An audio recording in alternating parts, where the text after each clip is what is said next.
This is the best. This is the best was the answer to the puzzle. Right in the butt. Right in the butt. Okay. Got to be the butt, Bob. The Newlywed Game. You remember that one? Oh, yeah. Do you remember that one, Walter? Yes. I do Okay. remember. All right. That's Welcome back to the podcast, folks. Hi. Hey, Hi. Wally. What's up, Bob? Jefferson. Howdy, Unrestricted. howdy. Hello, Bob. Unrestricted coming back at you right after Memorial Day. Oh, is that the name of this thing? Unrestricted? Yeah. Have you figured it out by now? Yeah, I don't have that hang up anymore. His memory goes in and out. I have other hang ups now, so. Yeah, you got plenty. Yeah. How was y'all's Memorial Day? Fantastic, I hope. All right, we'll start there if you'd like. I have a story for you. Give it to me. All right, give it to you. I ran into something called sea lice last weekend at Port Aransas. I left early. We left early as a family. We got to the beach. We'll always go to, I don't know about y'all, but we always go to Avenue G in Port Aransas. I know where you're talking about, yeah. Make the turn right there. Make the right-hand turn. Head for the beach right there. We always go to that area because there's bathrooms there. There's showers there. Yep. That's why we go to that area. We go in the water. We're in the water for 10, 15 minutes.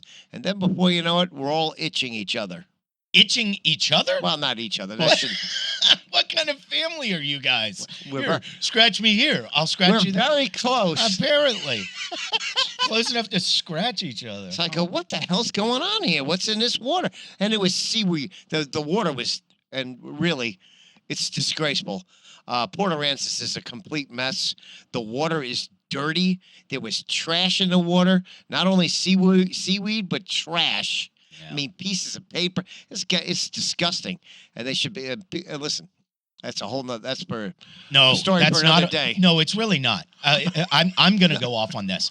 I used to love Port Aransas, Walter. It used to be my absolute favorite place in Texas. I'd go 4 times a year at least.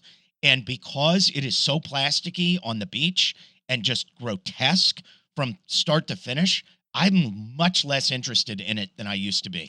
It has deteriorated to the point of being unattractive. I kind of want to go back to sea lice because according to the Cleveland Clinic, you should resist rubbing, and an early sign of sea lice is tingling under your swimsuit.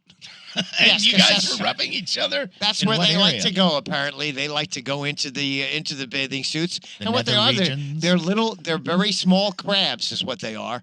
And so that was that's the problem that Port Aransas has right now. Currently, that's hilarious. Crabs? But it's Port Aransas has a problem it's with crabs. fucking itchy, boy, and that's going to be down there, as the lifeguard told me, for about a month. Do you mean So, like little pinchy crabs with like little pinchers? these are the size of a pinhead? Pinhead, but they have little pinchers? I don't know. Do Okay. They, do they know. sing like the crab in The Little Mermaid? I don't know. I'll go back to your point, however, about being a mess. Yes. The problem is, and listen, I'm sure Port Aransas people, whoever cleans the parks over there, do the best job they can. That's probably a lie. But the real problem is that people that live in this state are a bunch of disrespectful idiots that don't give a rat's ass about their place they live in. First off, it is not just this state. It's everywhere. Yeah, but I don't give a shit. I don't care. Who cares about Montana? I'm just talking about the state of Texas. There is crap everywhere you look. You drive around on 410 and in the 1604. governor's mansion, There is- AG's office. No, but to your point, I'm- we I'm- are not good You can at make fun of it all picking you up. want, but We're I'm not good at absolutely picking up our right. trash. No, you're we are not. disrespectful. It is, and I hate it. I really hate it for our state. But anyway, so that was my weekend. So, have Sea you lice. stopped itching, or Oh, as soon as you get in the showers down there, it's gone. okay, you- that's not that bad. Are you missing the tingling in your swimsuit? But you can't go to the beach. You can't go to the water. You can't go in the water. So why go? You know, there's always times of the year where Port Aransas is worse than others because of seaweed infestation or red tide or what have you. Yes. But like, I would hope that our beaches would be able to be kept cleaner than they are on a per week basis. And frankly, it's disgusting. And the sea lice, that sounds really, really terrible. I never That's knew there was a awful. thing. Yeah. You can't go. I mean, there we were. There's nobody in the water last weekend. Nobody. Quickly, I got my son and my daughter their first bass this weekend. They Nice. both reeled in like 3-pound plus largemouth bass. And I'll tell you what, you want to see some happy fucking kids? Let them try to reel in a 3-pound bass. It was absolutely awesome. Kicking bass Good for and you. slaying ass. Me and the fam. Minnesota Timberwolves. Thanks for that, Bob. The Jesus Christ. This is the weirdest story to me in sports right now, and maybe because it's slow everywhere else. Minnesota wins one game in this series to get it to 3-1. And all the topic is Luka Doncic, if he blows a 3-0 lead, how far down does he fall on the rung of greatness? And what happens to Kyrie Irving? Does he leave Dallas if they blow a 3-0 lead? Ladies and gentlemen, it is 3-1. Can we have this conversation when it's 3-2 or 3-3 in this series? What are we doing? Well, first of all, this is what is it? I saw the stat. This is the first conference finals or something, 4 straight games in single digits. Mm-hmm. So double digits. In single digits. Single-digit scoring. Single-digit scoring differential. Oh, got it. So this is even if Dallas had won that game and secured it home, that was still would have been a very competitive 4-game sweep. Mm-hmm. It's a very competitive series. It's quite frankly, in my estimation, more competitive than that Celtic Pacer series thing. I think they're very similar. And I don't think it's outside the realm of possibility that Minnesota wins in Minnesota and it goes back to Dallas. I'm here to tell you, all bets are off. I'm here to tell you, it ain't going to happen. Minnesota's a fucking mess. Even when they win, watching their front line, Gobert and Towns, commit stupid play after stupid play, horrible foul after horrible foul. And that's what Ant has been calling out Carl on, is his stupid foul. This has been years for Karl Anthony Towns. He's 28 years old. He's not 22 just leaving Kentucky anymore. It's not just stupid fouls that he commits. It's that he's a 3-point shooter that's 7 feet tall. That doesn't make any sense. And listen, the reason why Minnesota's in the problem that they're in is because of Cat, and the reason that they won Game 4 is because Cat was terrific. Yep. And if he's going to be terrific, then Minnesota has a chance. But who the hell counts on that happening? Even when they are good, like Cat was in Game 4, he's still committed 5 idiotic stupid fouls that take him out of the game, and he does it every bloody game. And by the way, we haven't even gotten to the stupidity of Gobert, who somehow is the defensive player of the year. And by the way, this is my chance to rant. Everybody who voted for him for defensive player of the year needs to have their vote retracted. What the fuck were you guys doing? Are we angry now? Yes, we are angry about it. Wally was right. Wally, I was with you back then, and I'm with you now. He's not the best defensive player in the league. It's evident. He is getting, let me put it to you this way. Has a defensive player of the year ever been hit over the head with his defensive player of the year award by a bigger no-name than Daniel Gafford? Ever? In the history of the league? Daniel Gafford is making him look like a schmuck. And nobody wanted Daniel Gafford 6 months ago. That front line of Minnesota drives me bananas. Mm-hmm. Let me throw one more wrench into the mix here with the defensive player of the year. I saw this week. Wemby was left off of plenty of national writers, and you've heard of them, all of them, out of their top 3, which was mind-boggling to me, to the point where I wrote to Rick Bucher, who was one of them. Rick Bucher told me he left Wemby off his ballot because he considers their performance for the entire season. And he thought that Wemby was a top 3 defensive player from February to the end of the season, but obviously not from the beginning to February. I think that's a fucking lame excuse. Well, that was his reasoning. That's what he told me. I gave, as I said to Rick, I give you a lot of credit because you answered my Yep. Yeah. He my did answer. question, and he's always been and he always does that to me. And we had Rick on many times on Sports Talk San Antonio. So. Yes, we did. And he has a reason. We may disagree with the reason, but he has a reason. At least he has something. But have you ever seen a defensive player of the year be this much of a defensive liability again in the playoffs? This is annually for Rudy Gobert. Yeah. Like you just can't be deep. You almost got to take him off the floor because it doesn't make sense for him to be on there. So and it's crazy. His rebounding is lackluster. Yeah. Everything he does is lame. So I don't know why at a 3-1 series set we're talking about it like we're going into Game 7. give it some time. Minnesota will find a way to fuck this up. Yeah, I feel confident. I'm with you on that because all I heard over the last 48 hours was how Minnesota's back in this series. I was like, what? Huh? Back in No. the series? You gotta be kidding me. No, it's not. They have to win 2 more games to be back Yeah, in this now series. listen, as Bob said, the games have been very close. You're going back to Minnesota. So listen, these to me, and as I said before, the Eastern Conference and the Western Conference, these games have been very similar in that these teams have had their chances to win, and not whether it was coaches' mistakes, whether it was big turnovers, whether it was missed free throws, and certainly there were big shots made by the other team. But these teams have had, they're going to just kick the shit out of each other. Just In the finals, you mean? No, just because Minnesota has had all of these chances. Indiana absolutely had all of their chances to win that series and just flushed them down the drain. So they couldn't finish. To your point about all these games coming down to the wire, essentially, the last 3 minutes, Yeah. that's exactly the reason why Minnesota's not going to win this series. Because they don't perform in the last 3 minutes the way Luka and Kyrie are able to. They just don't have the ability to do that. I trust Doncic and Irving at the end of the game more than I trust anyone on the Timberwolves, including Ant, who I love. Yeah, Ant is amazing. But like, Excuse me. who's the best player? Who's the second best player on the T-Wolves? Is it really Cat? Because if that's it has to be. If that's the answer, I don't feel good about that. Like, how good is he going to be in the last 3 minutes? Committing 1 stupid turnover, 2 stupid fouls, not able to corral a rebound. Like, I don't trust him. Now, I could see this game in Minnesota being a game of flow and a game of momentum, specifically at the end. Yeah. And I think the home crowd may lift up the Timberwolves to that and get them over that. Do I expect the Timberwolves to win? Kinda. Do I expect the Mavericks to win this series in 6?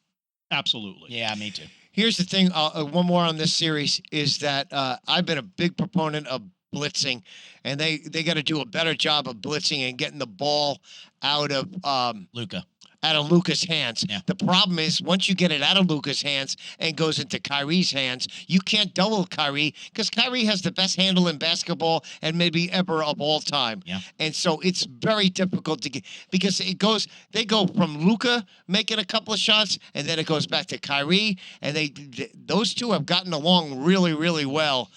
Which is unfortunate because I want that franchise to burn to the ground, but it just hasn't. And listen, Dallas took the night off the other night in Game 4, and that also helped Minnesota win.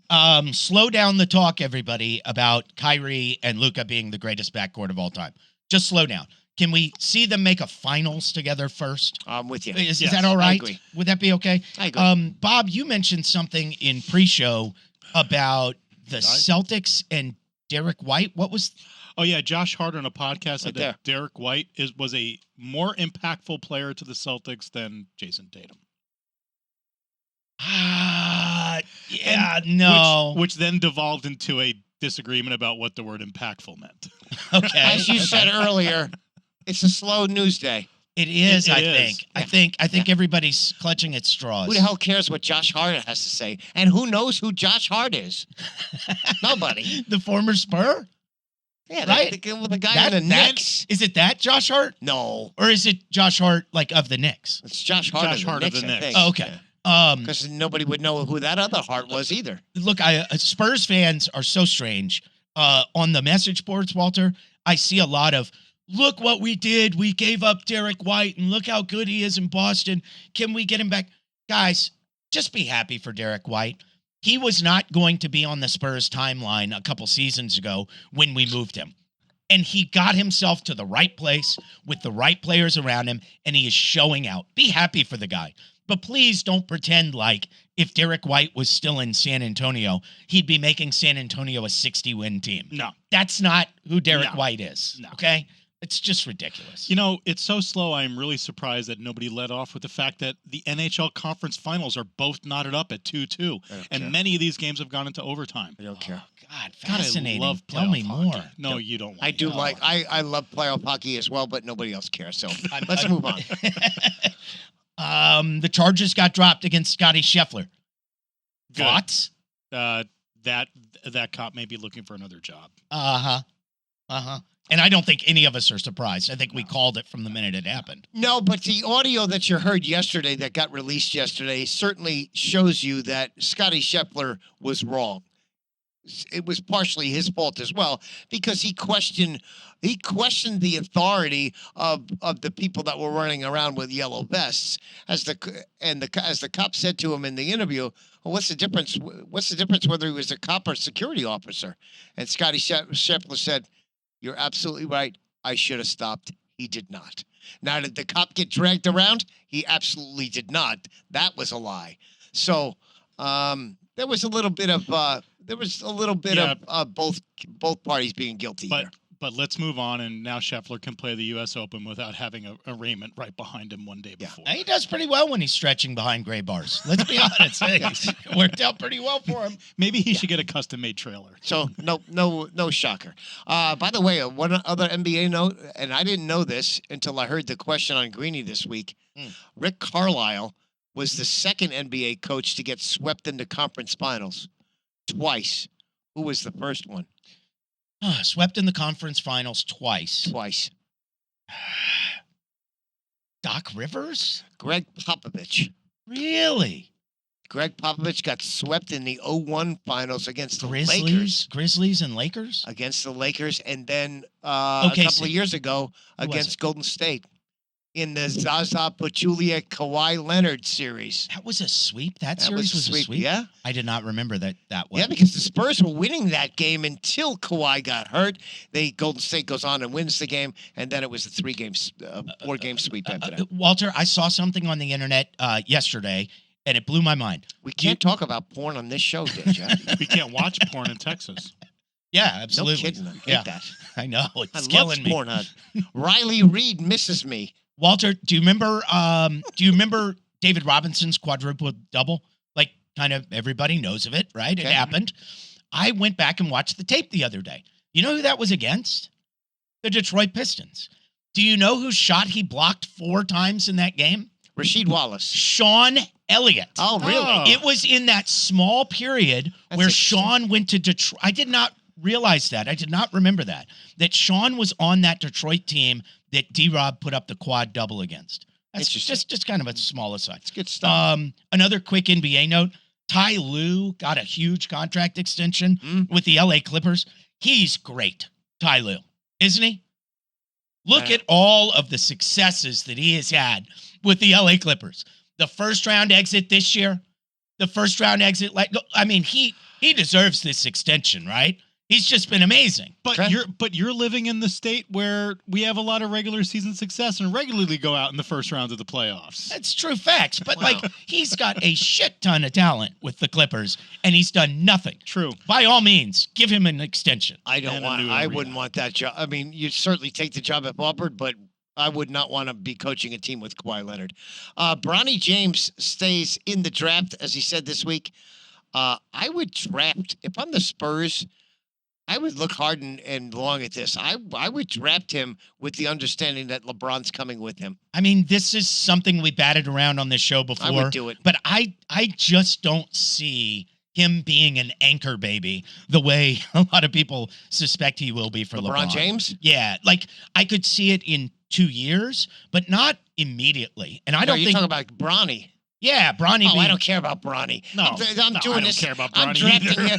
because he's first of all, Bronny is an outside prospect has been rated. But it's terrible. It's about getting LeBron here. No, I'm saying. I guess what I'm saying is I don't buy into the idea that LeBron's going to go wherever Bronny is. If he does that, I think it would be in a couple of seasons, not. But immediately. Obviously, LeBron is first of all, LeBron is available. He is a free agent. And Bronny is being drafted this year, so it's going to happen this year. So my question to you guys would be, are you, and I'm not saying 4th or 8th pick, but 2nd round pick, you're not picking Bronny James? Oh, I've said it since the beginning. He's absolutely worth our 45th pick in the draft. He's you won't get him at 45, but he's projected at 54. Yeah. And LeBron doesn't have more than 1 or 2 seasons left in those legs. Yeah, it doesn't look like it. Was 3 that would be at the best player in the league? level? Is that what you're talking about? No, he's not the best player in the league right now, period. Hasn't been in a couple years. Top 10. Yeah, maybe. he's still in the top. But So top 10, 2 years left? But as to excitement, as to selling tickets, as to getting more national exposure, absolutely. Absolutely. Man, I do want to talk more about the draft, but we have plenty of time Yeah. coming up in the next few weeks. And I don't want to bore talk you, so about go it. ahead. I don't either. I mean, But yeah. with a quick Spurs note on this, a lot of rumors flying around that San Antonio's own Jordan Clarkson is going to become available from the Utah Jazz via trade this summer. He only makes $14 million, which is practically free for a guy who's a certified bucket off the bench. Interest level? No, Really? none. I'm surprised. Why none? Because he's a role player. He's a lightning rod off the bench. That's great, but I'm not. My franchise isn't there yet. Yeah. I need a star player. I need a number 2 guy. He's not a number 2 guy. At 14 million though, he's a bargain. He's cheap, and he's a certified bucket, like I said. If you tell me I'm going to get, just for argument's sake, I get Kawhi Leonard and I can get Jordan Clarkson, then I now can you're see that. interested. But yeah, Jordan Clarkson would be my second selection down. After I get that big guy. I like Clarkson. If you told me we had him for 2 years at 14 million, I would say that's fine. I'm not going to fight you on it. I'm good with that. But at the same time, I don't think Clarkson's game is going to age well because it's built so much on quickness and finesse. I think 4 years from now, Clarkson's not going to be an effective player. But 2 years at 14 million, I would take him. Okay, sure. Absolutely. What else you got, Wally? Oh, we're up to Well, that part? No. I got no, plenty I of mean- stuff. Talking about getting paid, like being a college football player now. I mean, really, 21 million annually per school to the players. That's a good chunk of bread. Now, I haven't seen the details of this. Now, who's getting all of that money? Well, Walter, I think that's the huge question. And how does Title IX work its way Mhm. into that conversation? I am not sure. I'm certainly not a legal scholar. We need to call in Jay Billis or something for that kind of shit. I don't know, but certainly Title IX is going to play a role. If you're going to give $10 million, we'll just say, to the North Carolina men's basketball team, I think $10 million is going to have to go to the women's North Carolina basketball Yeah, team, and if right? that happens, then how does UTSA come up with $10 million for their men's basketball team and their women's basketball team and their football team? It's impossible. It will never happen. Well, What? What is it? Tell me, Bob. Tell me. I mean, I'm going to say the same thing I've said about college football and college basketball for years and years and years. Get rid of them as college entities. Make them associated for-profit entities that are associated with the school that pay licensing fees back to it. You sidestep Title IX entirely, and let those players who are generating revenue to the school get paid and stop being exploited financially. So are you suggesting having private companies, like we'll just say, Bob's Air Conditioning Repair football team out of Alabama with 18 to 22-year-old kids, rather than associated them with the University of Alabama? Is that what you're saying? No, I'm saying it's the Alabama for-profit athletic association. Okay. That runs Alabama basketball and Alabama football. Okay. And they license the name from the university. They pay money back to the university, which can support those other athletic programs in the spirit of Title IX, but it lets those players get paid as basically professionals at some employees, level. which As means employees. unions. This is a whole ball of wax. bargaining. Yeah. Exactly. But right now, I mean, it's going to be scattershot across the whole entire country. Texas is going to handle their collegiate athletes different than California is going to handle their collegiate athletes. Of course. Different than New York is going to handle their collegiate athletes. So now, not only are you forum shopping for the best NIL deal, you're forum shopping for the best state. This is such a weird thing for me to get mad about. And college players deserve to make their share of the pie. I've never argued against that. However, do you realize that, how do I want to say this? College athletes have always been the big man on campus. They walk around like their shit doesn't stink. They get preferential treatment from the time they're in like 7th grade because they're a great athlete, and it continues into college. And they've always gotten preferential treatment. How much worse are those assholes going to be if they're also making, say, $400,000 a year? That changes the activity on a collegiate campus greatly. Or Yeah, but the rest of those people need to get over themselves because they're making they're making money for the university. That's all there is to it. You know, tough shit. No, I'm just predicting that it's going to have a bizarre impact on social life on campus. That's all I'm saying. I can certainly see that, but again, they need to be educated if they're not into. That's the way it goes. Yeah. If people, I'll tell you what, Mr. Student Guy.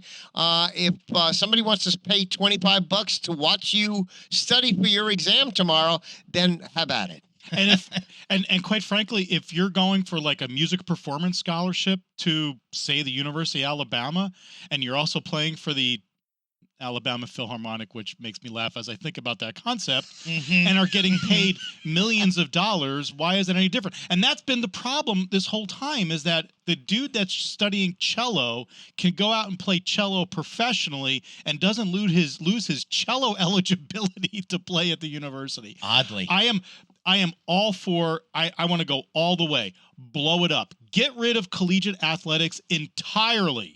Go to a club model like they do everywhere else in the developed world. Fantastic. Get rid of it. Yeah. I will say I think it's going to be pretty damn weird if we're watching a regular season football game, say University of Texas against Texas Tech, and there's a huge emblem on the middle of the field for an advertiser, which is what they're going to be doing. And there's going to be probably advertisers on jerseys in the upcoming year. Like, I think that's going to be really strange for me to look at. Yep.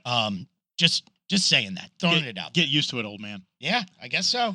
I mean, Get off my times lawn. have changed. Times have changed. It's a completely different outlook for college sports. Very true. What is it, Wally? You're looking at your list, thinking about something. I'll give you something. Angel Hernandez, the worst umpire in the history of Major League Baseball, See ya. announced his retirement. Resigns? Yeah, announced his retirement. His forced retirement, yes. Which I'd say is the best call he's ever made. Major League Baseball knew it, and he said, "You know what, Angel, it's time to go." God, Okay, I agree with that. Let's go. Yeah. Is anybody done. arguing that call? Absolutely not. Absolutely. Yeah, go ahead, Walt. What Oh. are you going to say? I got nothing. Okay, I got something for you. I got 100 things I got to say, but go ahead. Okay, this is little. The Commanders, Washington Commanders, which is still strange to The say, commies. are once again opening up conversation to changing their name. Again, okay? Now that we've gotten used to Commanders, now it's time to change again. I just don't know why they fucked this up in the first place. It was easy from the beginning. Dan Snyder. They should have been, Dan Snyder fucked up everything. That's your reason. It's true. He resisted the move, and then he begrudgingly said, "Well, fuck it. There we go. Here's your name," which is a stupid name. And they should just keep with the Washington football team because I think it's cute and quaint and all that. I hate it. But I listen to a lot of DC sports guys, and their expectation when the new ownership took over is that this was exactly going to happen. That this was an opportunity to roll back on the Commanders and get a real name. Yeah. But this was the only opportunity. This is not hard. Just call them the Washington Warriors, put the emblem back on the side of the helmet, and honor Native Americans and that I'm forgetting the name of the famous chief that's on the side of the helmets, but he was a real person. Just call them the Washington Warriors and go back to that. And if that's not good enough, then call them the Skins, short for pigskins. Call them that.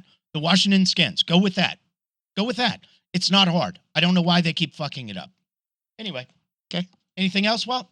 You seem bored over there. No. What is it? It's, those things don't float my boat. Sorry. Oh, okay. Well, on to you then. I'm just wondering though, if you wear salmon-colored shirts, do you attract the sea lice? Bob, who dresses in nothing but black. Yeah, there we go. He's getting ready for his own funeral. All right, I'll go through my list. Want to go through the list? I'm ready. All right, let's go. You bet. I saw this last night. I am a late night talk show host, not host, late night talk show viewer Yes, of you all are. of them. Yes, I you are. taped them all and I watched them all. So Jimmy Kimmel came back live last night, and he had Kiwi Kwan, who was Data on the Goonies movie. Oh, yeah. And Okay. he said last night that Chunk, who was also in Goonies, Yes. is his real life lawyer. No way. I said, "Oh my God, it's unbelievable!" All right. And Kiwi Kwan, I had never heard him talk in long form before. Maybe the nicest man in the history of the world. Wow. Fascinating, fascinating. Shit. That reminds Bob me. thinks that's hilarious. Don't know Well, why. that reminds me of something, Walter. You said the nicest guy in the history of the world.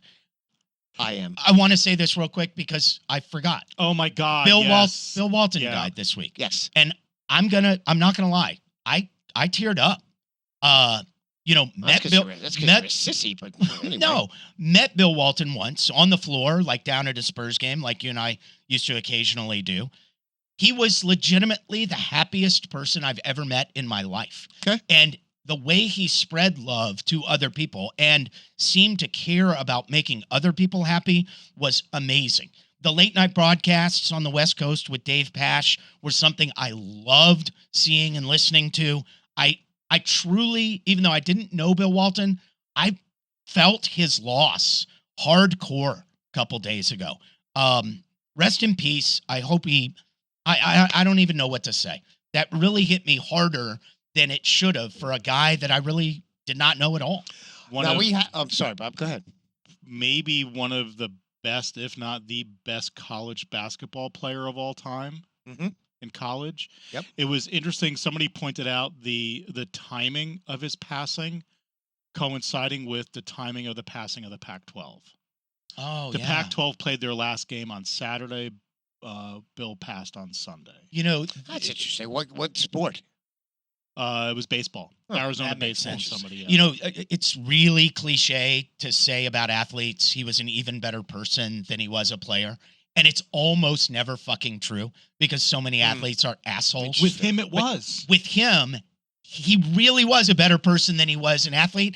And he's the greatest collegiate basketball player in history. So that says a lot. While he was playing at UCLA on those John Wooden teams, winning championships, he was involved in peace protests against the Vietnam War, got arrested, and you know who bailed him out? Wooden.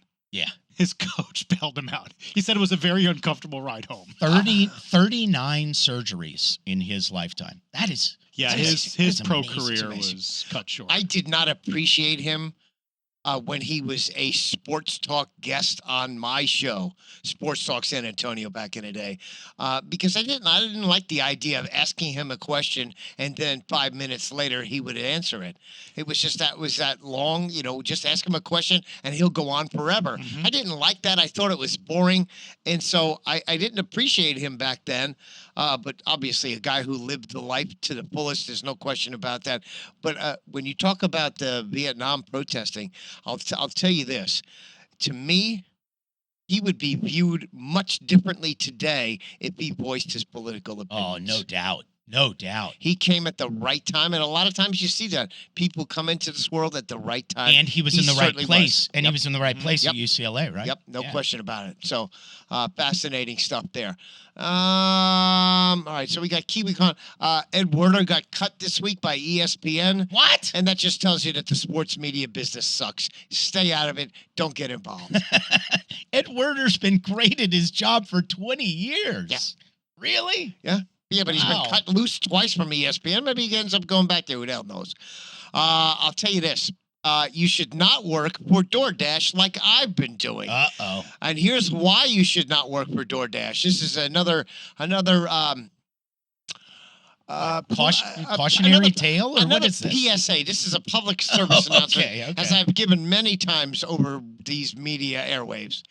I've been a DoorDash delivery guy since December, and I've been doing it 3-4 hours a day, 5 days a week. Here's the problem. I got into a car accident while I was dashing, just a fender bender. Nobody got hurt or anything like that. Stupid stuff. DoorDash will not cover your damages to your vehicle. They will not. Okay. So if you are currently door dashing, if you're currently an Uber driver, if you're doing any of that kind of stuff, you have to go to your insurance company and make sure you buy more insurance to cover you. And when you're doing that, along with your gas, along with the wear and tear on your vehicle, to me, working for DoorDash or Uber does not make any sense. Interesting. Okay. I didn't realize they wouldn't cover it, but it Nope. sort of makes sense. My insurance is Allstate. They won't cover me for that accident. DoorDash will, excuse me, but it's only for the person I hit, not my vehicle. It does make a little sense to me because if they did cover it, they would be opening themselves up to huge liability concerns with all the with all of their cars that are on the road. I get it, but that doesn't make the job very interesting, does it? And more about DoorDash is I was as you might expect, I had a sterling reputation.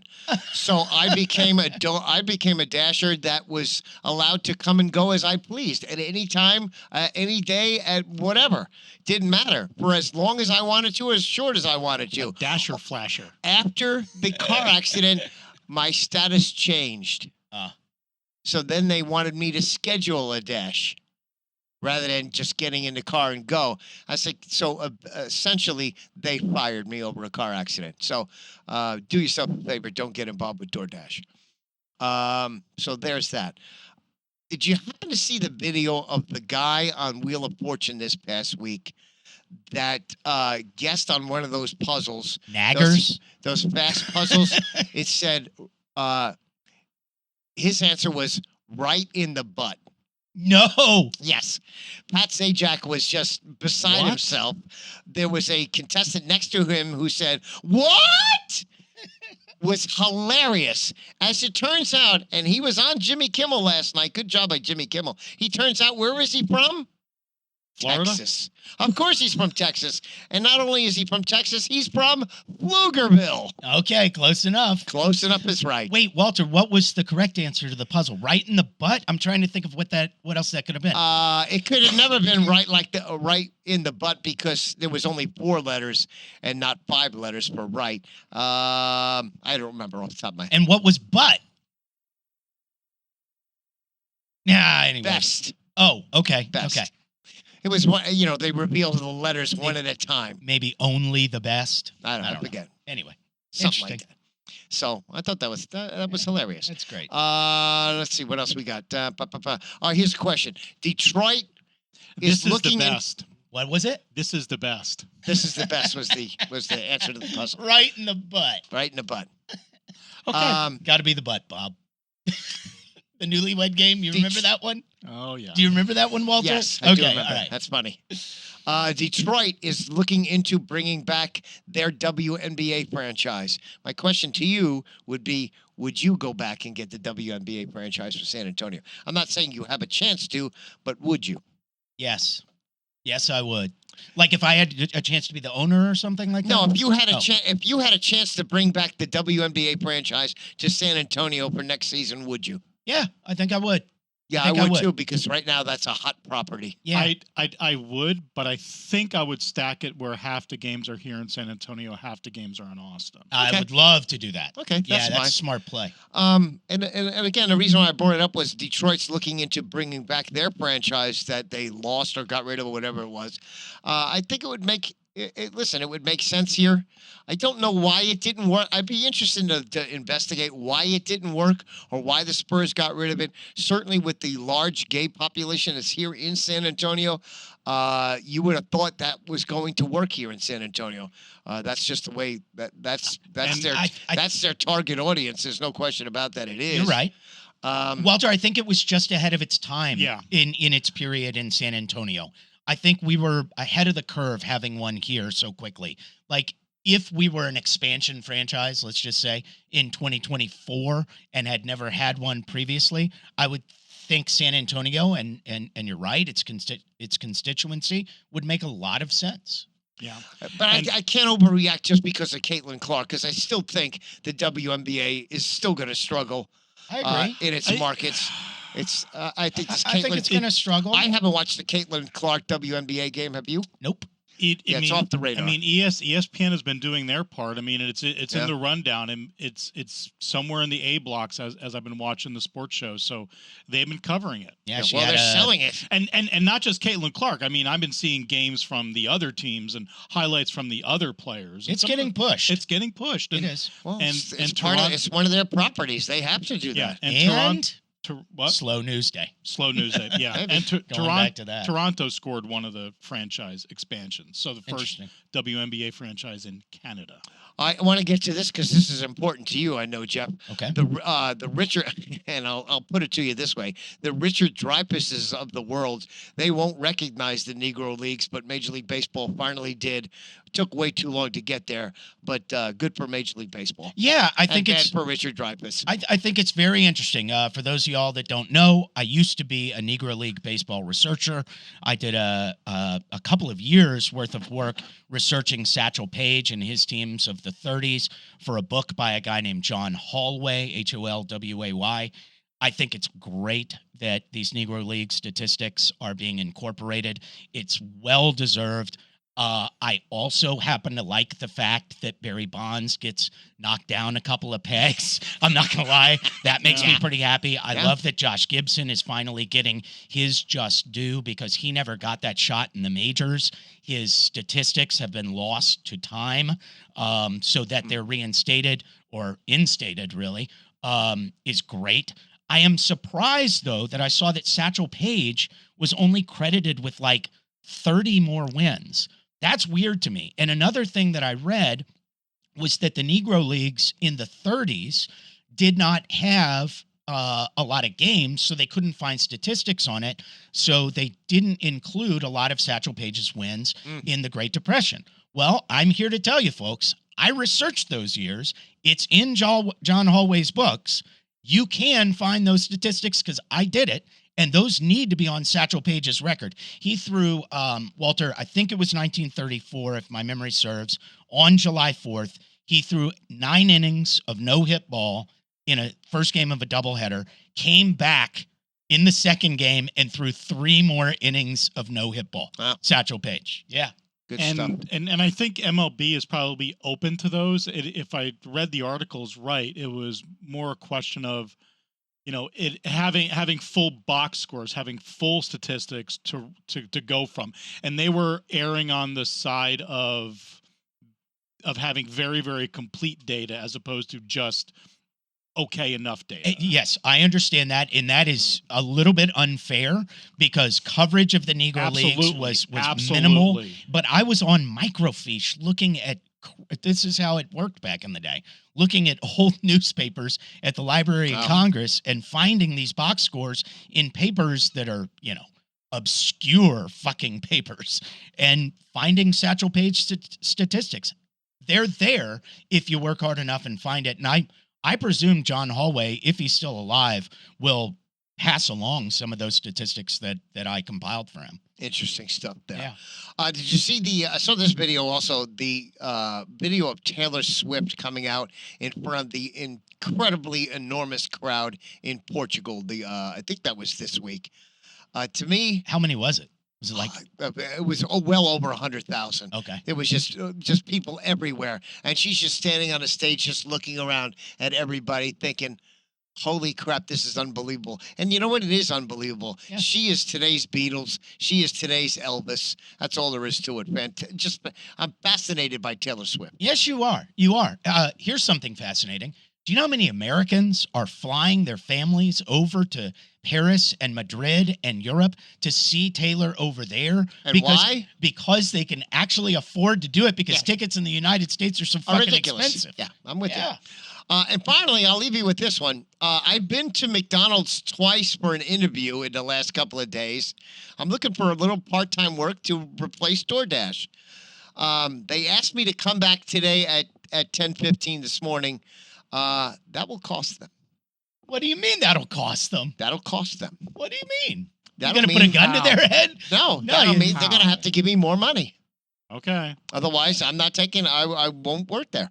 I feel like McDonald's doesn't play that game. They're McDonald's pretty will big. have to play that game if Okay. they want to employ me, Okay. and it would be beneficial to them if they do employ me. You do have a lot of experience in the restaurant business. I'm pretty good at what I do. Yeah. Yeah, it would behoove them Yes. to hire me. Yeah, it probably would, wouldn't it? We'll see. Yeah. We'll good see luck what they with do. that. I'll let you know next week what they do. I'm sure you'll let me know this afternoon, or at least I hope you will. Nah, you're not. All right. You're not on my priority list. Oh, thanks. Thanks, fuckwad. Wow. Buckwad. Wow. Feel the love. All right, guys. We That's out of all here? I got. I'm done. All right. Enjoy your week. I'll see you next week on the Unrestricted. Yeah. Peace. Go T-Wolves. How y'all feel out there? Do you feel good? I said, do you feel good?